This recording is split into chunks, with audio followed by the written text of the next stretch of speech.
দাওয়াতের কাজের গুরুত্ব কেন এত বেশি? ধরেন আমি দাওয়াতের কাজটা করতে চাই অথবা করতে চাই না, কোনোভাবে যদি দাওয়াতের কাজটা আমি করি, কোন এলাকায় গেলাম, দাওয়াতের কাজ করলাম, একটা লোক নামাজ পড়ে না, রোজা রাখে না, হজ করে না, জাকাত দেয় না, আমি তাকে তার বাড়ি বাড়ি গেলাম, বারবার গেলাম, তাকে নামাজের জন্য নিয়ে আসলাম, আমি কিন্তু তাকে বুঝাইয়া সামঝাইয়া একবার শুধু নামাজের জন্য নিয়ে আসলাম মসজিদে, মসজিদে আসলো, আলোচনা শুনলো, তার কাছে ভাল লাগলো, সে 3 দিনের জন্য আবার চলে গেল আরেক মসজিদে দাওয়াতের কাজ করতে। এই যে তার কাজ শুরু হইলো, দেখেন এই কাজ শুরু করার পরে সে যত মসজিদে দাওয়াতের কাজ করবে, যত জীবন সে নামাজ আদায় করবে, যত সওয়াব পাবে। ওই যে আমি প্রথম তাকে দাওয়াতটা দিয়েছিলাম, শুধু একবার তাকে দাওয়াত দিয়ে মসজিদে আনার কারণে যত জীবন সে নামাজ পড়বে, ওই নামাজের সওয়াবের একটা অংশ আমার আমল নামায় চলে আসবে। আপনি ভাবতে পারেন, আমি যদি একা নামাজ পড়ি, সারা জীবন নামাজ পড়লে তো একক নামাজই থাকবে, কিন্তু এইভাবে যদি আমি দাওয়াত দিতে দিতে অন্তত 10 জন ভাইকে নামাজ বানাইতে পারি। ধরেন দাওয়াতের তাবলীগের কাজ করলাম 20 বছর, আমি 20 বছর দাওয়াতের তাবলীগের কাজ করার ফলে 10 জন ভাই তৈরি হয়েছে, যারা আগে নামাজ পড়তো না এখন নামাজ পড়ে।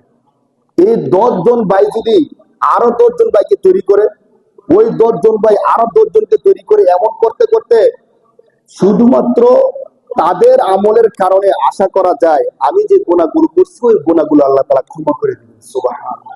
এই জন্য দাওয়ার কাজের এত গুরুত্ব। বুখারী শরীফের হাদিসের মধ্যে রাসূল নিজে বলতেছেন, বাল্লিগু আন্নি ওয়ালাউ আয়া। তুমি পুরো কোরআনের তাফসীর বলে দিতে হবে না, পুরো দিন মানুষের কাছে পৌঁছে দিতে হবে, এমন দায়িত্ব তোমার না।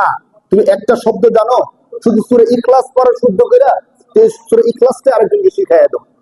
তুমি শুধু নামাজ পড়তে জানো, এই নামাজটা আরেকজনকে শিখাই দাও। অনেকে মনে করে আমি দাওয়াতের কাজ করবো, আমি তো আলেম না, আমি তো মুফতি না, আমি তো মুহাদ্দিস না।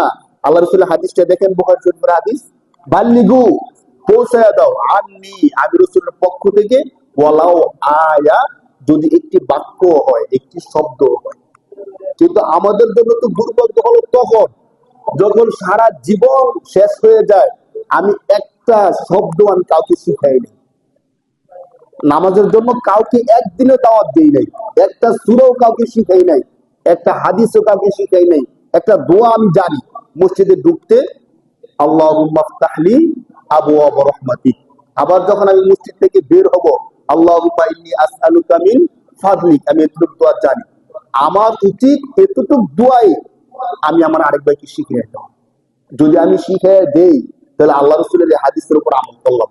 আর যদি আমি না শিখাই, তাহলে আল্লাহ রাসূল যে বলছে একটা শব্দ জানলে একটা শব্দই জানায়া দাও, আমি রাসূলের উম্মত হিসাবে রাসূলের কথার উপর আমি আমল করলাম না। অনেক সময় আমরা মনে করি আমি কি শিখাবো, আমি মূর্খ মানুষ, আমি তো সবকিছু জানি না, আমি বলতে গেলে কি না কি বলি, কি না কি বলুক।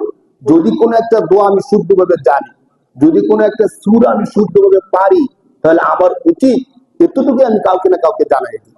একবারে দলবদ্ধ ভাবে হয়ে মসজিদে ঢুকে শিখাতে হবে এমন কোনো কথা নাই।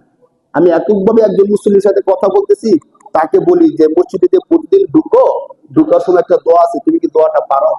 সে যদি বলে যে দোয়াটা আমি পারি না, তখন তার সাথে আমরা দোয়াটা আলোচনা করি।